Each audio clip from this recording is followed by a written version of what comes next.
Chief of general staff lieutenant general Azhar Abbas ने कबल अज वक्त रिटायरमेंट का फैसला कर लिया है। लेफ्टिनेंट जनरल अजहर अब्बास के खानदानी जराये ने बताया है कि उनकी कबल अज वक्त रिटायरमेंट की तस्दीक करते हैं। लेफ्टिनेंट जनरल अजहर अब्बास को अगले साल अप्रैल में रिटायर होना था और 27 नवंबर के बाद सीनियर तरीन लेफ्टिनेंट जनरल्स की फहरिस्त में लेफ्टिनेंट जनरल अजहर अब्बास का दूसरा नंबर होता। उन्होंने 1987 में पाकिस्तान मिलिट्री एकेडमी से 41वीं बलोच रेजिमेंट में कमीशन हासिल किया। इसके अलावा लेफ्टिनेंट जनरल अजहर अब्बास साबिक army chief general retired Raheel Sharif के पर्सनल सेक्रेटरी भी रहे। वो रावलपिंडी के कोर कमांडर भी रहे हैं और अभी चीफ ऑफ जनरल स्टाफ हैं। वो 12वीं डिवीजन मरी और इन्फेंट्री स्कूल कोयटा के कमांडर भी रहे। उन्होंने line of control Waziristan, Balochistan और शुमाली इलाका जात में खिदमात सर अंजाम दी। ख्याल रहे कि गुज़िश्ता रोज़ वज़ीर आज़म शहबाज शरीफ ने सीनियर लेफ्टिनेंट जनरल्स की फहरिस्त में पहले नंबर पर मौजूद जनरल आसिम मुनीर को आर्मी चीफ तैनात किया था, जबकि दूसरे नंबर पर मौजूद लेफ्टिनेंट जनरल साहिर शमशाद को chairman joint chief of staff committee मुकर्रर किया है। फुटबॉल का कोई भी टूर्नामेंट हो, जैसे वर्ल्ड कप मैचेस के दौरान खिलाड़ियों की जानिब से फाउल किए जाते हैं, जिसके बाद रेफरी की जानिब से पीला या सुर्ख कार्ड दिखाया जाता है। हर बार जब रेफरी अपनी जेब में हाथ डालता है तो मालूम नहीं होता कि कौन से रंग का कार्ड बाहर आएगा, मगर सवाल ये है कि पीले और सुर्ख कार्ड्स होते क्या हैं। ये कार्ड्स रेफरी की जानिब से खतरनाक या नापसंदीदा रवैये पर जारी किए जाते हैं। इनको पेनल्टी कार्ड्स भी कहा जाता है। पीला कार्ड बुनियादी तौर पर इंतबा होता है, जबकि सुर्ख कार्ड मैच से फौरी बेदखली का बायस बनता है। कार्ड्स दिखाने का ये सिलसिला कब शुरू हुआ, ये भी एक सवाल है। इन कार्ड्स को फुटबॉल में लाने की वजह मुतअद्दिद वाक़यात और तनाज़ात बने थे और उनका ख्याल सर केन जॉर्ज ऑस्टिन ने पेश किया था। दो वाक़यात ने सर केन जॉर्ज को पेनल्टी कार्ड सिस्टम के बारे में सोचने पर मजबूर किया। इनमें सबसे अहम 1962 के वर्ल्ड कप में सेंटियागो में चिली और इटली के दरमियान होने वाला मैच था, जिसके आगाज के साथ ही 12 सेकंड के अंदर पहला फाउल हुआ और 8 मिनट बाद एक खिलाड़ी बाहर कर दिया गया। मैच के दौरान 4 बार पुलिस को तलब करना पड़ा क्योंकि खिलाड़ी एक दूसरे से लड़ने लगे थे। इन कार्ड से कबल खिलाड़ियों को जुबानी इंतबा किया जाता था और तमाम फरीकैन के लिए इसको ट्रैक करना बहुत मुश्किल होता था। और हाँ, सर केन जॉर्ज को कार्ड्स के लिए इन रंगों के इंतखाब का ख्याल ट्रैफिक सिग्नल लाइट्स को देखकर आया था। पीले रंग का मतलब इंतबा या खिलाड़ी को वाज़ेह सिग्नल देना है कि वो अपने इक़दामात पर गौर करे। सुर्ख रंग का मतलब मुकम्मल तौर पर रोक देना है, यानी खिलाड़ी को खेल जारी रखने की इजाज़त नहीं होती। 1970 के फीफा वर्ल्ड कप में पहली बार इन दोनों रंगों के कार्ड्स को इस्तेमाल किया गया और अब इनके इस्तेमाल को 50 साल से ज़ायद अरसा हो चुका है। पीला कार्ड मामूली गलतियों पर जारी किया जाता है और फुटबॉल में सबसे ज़्यादा इस्तेमाल होने वाला कार्ड है।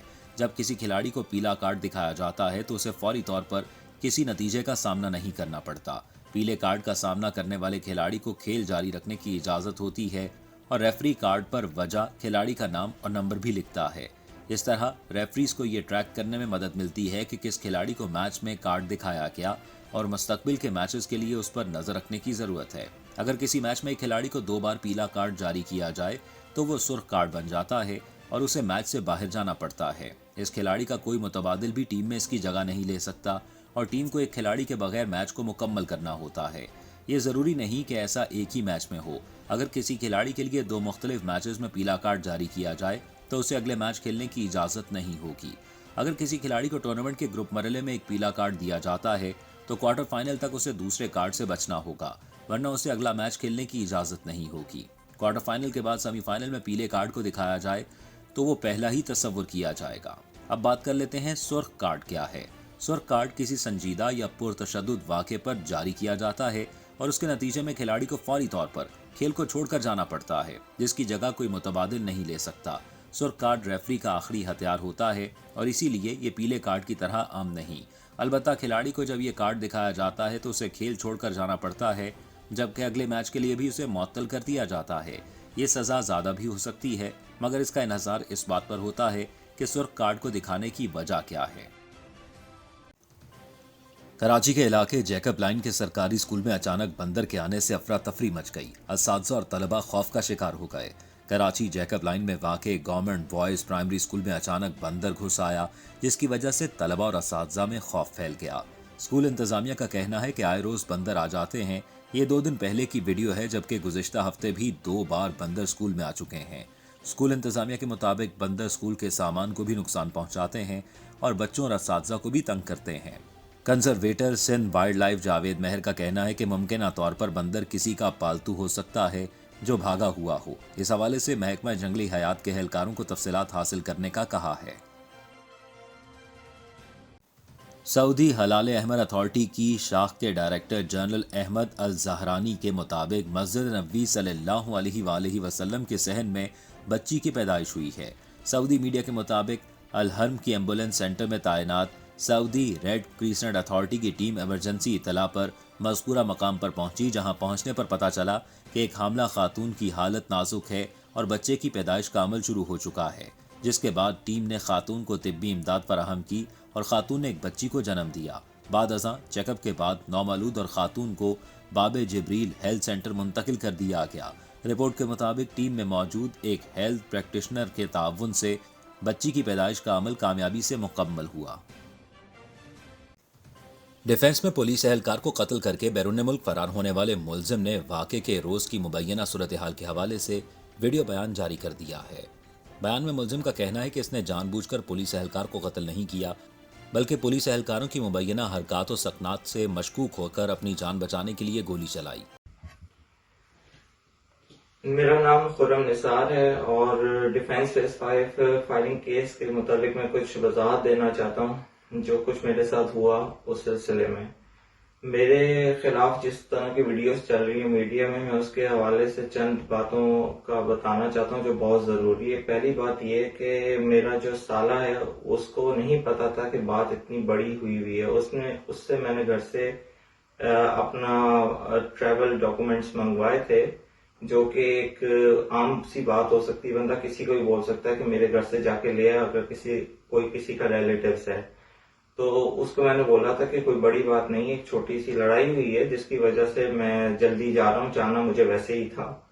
और इसके अलावा जो मेरे साथ हुआ अब्दुल्ला शाहगाजी मजार के पास में, और मुझ पर दो चीजों पर इल्जाम लगाया गया कि इसकी गाड़ी में गन थी, हमें शक था। तो पहली बात तो ये मैं कहना चाहूंगा, जो गन की बात की जा रही थी कि हमें शक था कि तेरी गाड़ी में गन है, तो गन कोई विजिबल हो रही थी उनको मेरी गाड़ी में, जो उनको नजर आ रही थी। पहली बात तो ये। दूसरी बात ये कि इन्होंने मेरे पे किडनैपिंग का इल्जाम लगाया और किडनैपिंग में ये कहते रहे कि मैंने किडनैप किया बोर्ड बेसन से एक लड़की को असले के जोर पे।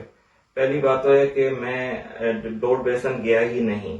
अगर बोर्ड बेसन में भी बहुत सारे कोई 100-200 कैमरे लगे होंगे तो एक पिक्चर या एक वीडियो भी दिखा दें बोर्ड बेसन में जो कि नजर आ जाए। मैं गया ही नहीं बोर्ड बेसन। तीसरी बात, ये शाइन फोर्स का बंदा था, इसका काम ही नहीं था मुझे रोकना।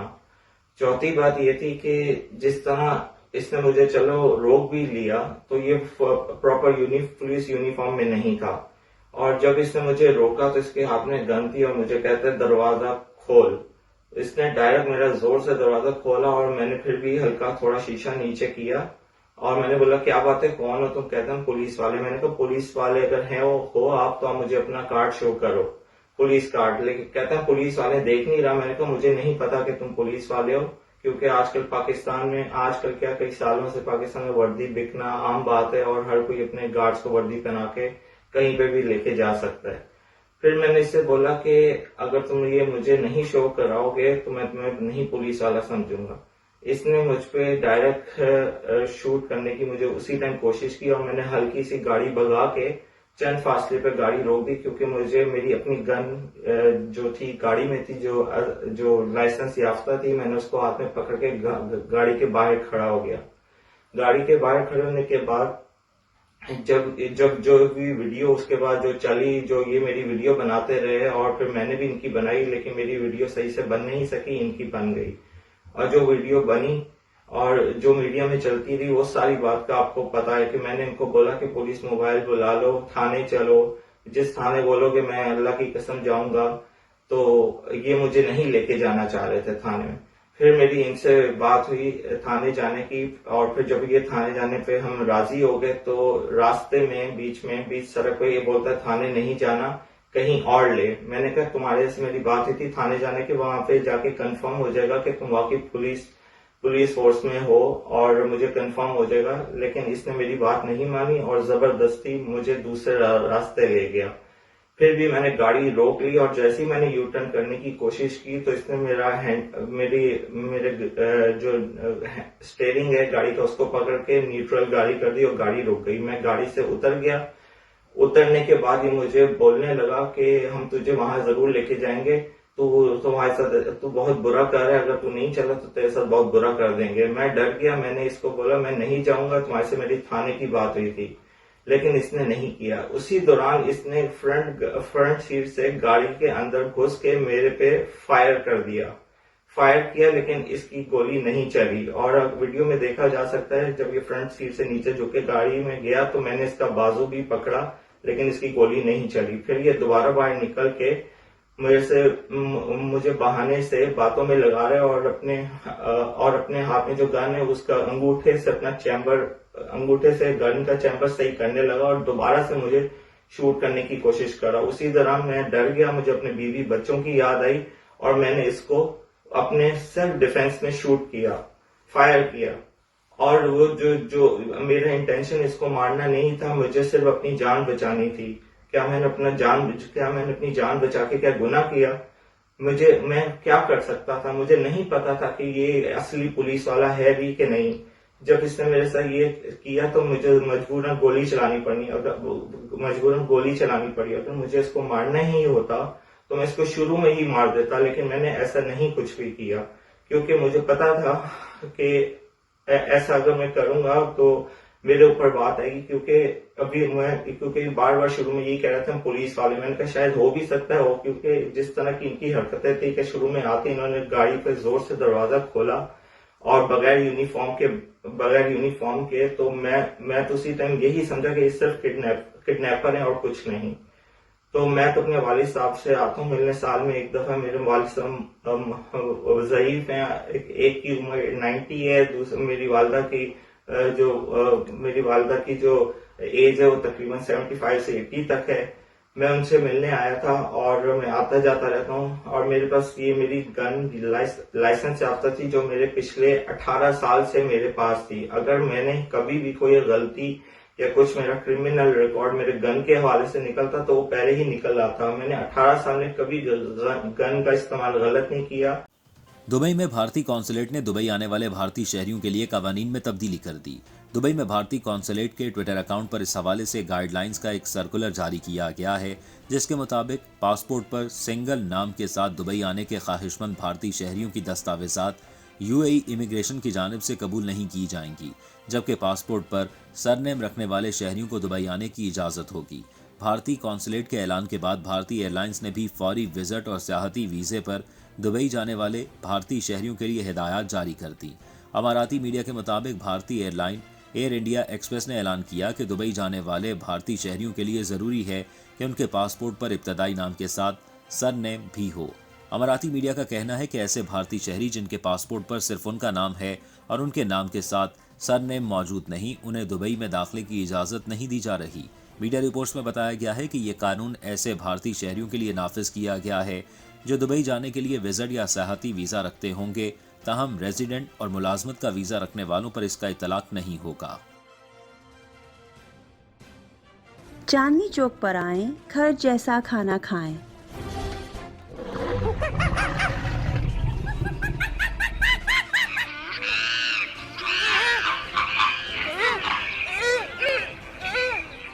ब्रॉन्क्स ज़ू की सैर को आने वाले हमारे करम फरमा चांदनी चौक के जायके और लज्जत से खूब आशना है। चांदनी चौक ब्रॉन्क्स साडा रेस्टोरेंट है। हलाल चांदनी चौक प्लीज आओ, इत्थे तक फूड टेस्ट करो। अरसा दराज से काउंटी में रहने वाले हलाल देसी खानों के शौकीन भी सिर्फ चांदनी चौक रेस्टोरेंट को ही तरजीह देते हैं, इसलिए कि हमारे खाने बिल्कुल घर जैसे होते हैं। 2570 ब्रॉन्क्सवुड एवेन्यू, ब्रॉन्क्स, न्यूयॉर्क 10469। ऑर्डर के लिए मुजफ्फर भाई से रब्ता कीजिए 718-325-5859। चांदनी चौक पर आएं, घर जैसा खाना खाएं।